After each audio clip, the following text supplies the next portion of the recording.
ফের খবরের শিরোনামে সন্দেশখালী, যা উস্কে দিল শাহজাহানের স্মৃতি। তবে এবারে কোনো কেন্দ্রীয় বাহিনী নয়, পুলিশের ওপরেই হামলা চালানোর অভিযোগ তৃণমূল কর্মী মুসা মোল্লার অনুগামীদের বিরুদ্ধে।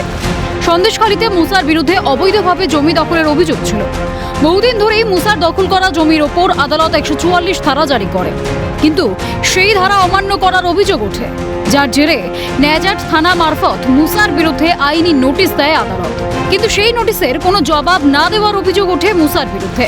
শুক্রবার রাতে নেজাট থানার এক পুলিশ আধিকারিক সহ মোট 4 পুলিশ কর্মী মুসা মোল্লার বাড়িতে অভিযান চালায়। আচমকা কর্তব্যরত পুলিশের ওপর হামলা চালায় মুসার অনুগামীরা। ঘটনার জেরে গুরুতর জখম হয় 4 পুলিশ কর্মী। ঘটনার জেরে মোট 9 জনকে গ্রেফতারও করা হয়েছে। আর ঘুমের ঘরে যেন খুব হাঁকা চালামেনা হচ্ছে, আর আমরা উঠে বাইরে বের গেছি ভেড়িতে, যে মানে গাড়ি টাড়ি অ্যাক্সিডেন্ট হলো না পাল্টি খেলো, গার্ডওয়ালে গাড়ি পড়ে অনেক। আর আমরা বাইরে গিয়ে দেখি যে পুলিশই ওই লোকে 1:30টার সময় ওই ওনাদের ঘরের জানলা টালা ভাঙতেছে, দরজা খোলার চেষ্টা করছে। আমরা দেখে আর তখন আমরা বাড়ি চলে এসেছিলাম। আসতে গিয়ে আর ওই পুলিশ আঙার দেখতে পেয়েছে, আর বলে এই দাঁড়াও দাঁড়াও, আমরা দাঁড়িয়ে গেছি। এবার বলে এরা ধরো, এরা এখানে কেন, এরা ধরো। বললে আমার 2টো ছেলের ধর লেলে, আমার জামার ধর লেলে, আমার স্বামীর ধর লেলে।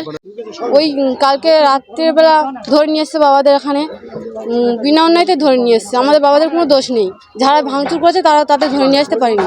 বয়ের মারি চুচড়ো মোড়ে পুলিশ নিরপেক্ষ তদন্ত করছে বলে আশ্বাস সন্দেশখালীর বিধায়কের। পুলিশ নিরপেক্ষ তদন্ত করছে এবং যারা যারা এর সঙ্গে যুক্ত তাদেরকে অ্যারেস্ট করছে। এর সঙ্গে তৃণমূল কংগ্রেস একেবারে নিরপেক্ষ ভাবনা দিয়েই বলছে যারা জড়িত তাদের অ্যারেস্ট করা হোক। গোটা ঘটনায় পাল্টা কটাক্ষ শুভেন্দু অধিকারীর। এখানে আগে ওরা বজরংবলীর ছবি ছুটতো, রামনবমীতে ঢিল মারতো, এখন লুৎফর রহমান পুলিশকে দিয়ে বজরংবলীর ছবির উপর পা দেয়। পুলিশ আর আইপ্যাক ছাড়া তো ওদের কেউ নেই, ওদের বাপ আর মা,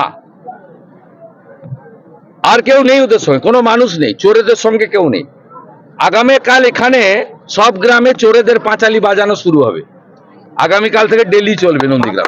4 জন পুলিশ আক্রান্ত হয়েছে, 4 জন পুলিশ আক্রান্ত হয়েছে তৃণমূলকে জিজ্ঞেস করুন। পুলিশকে মারধরের ঘটনায় গ্রেফতার 9 জনকে বসিরহাট মহকুমা আদালতে তোলা হলে 10 দিনের পুলিশি হেফাজতের আবেদন জানানো হয়। ঠিক 2 বছর আগে 2024 সালের 5ই জানুয়ারি সন্দেশখালীর সরবেরিয়ায় শাহজাহান শেখের বাড়িতে তল্লাশিতে গিয়ে হামলার সম্মুখীন হয় ইডি। এবারও সেই জানুয়ারিতেই সন্দেশখালী অভিযানে গিয়ে হামলার সম্মুখীন পুলিশ। এখন শাহজাহান নেই তো কি হয়েছে, সন্দেশখালী রয়েছে সন্দেশখালীতেই। সন্দেশখালী থেকে শামীম মোল্লার রিপোর্ট, ক্যালকাটা নিউজ।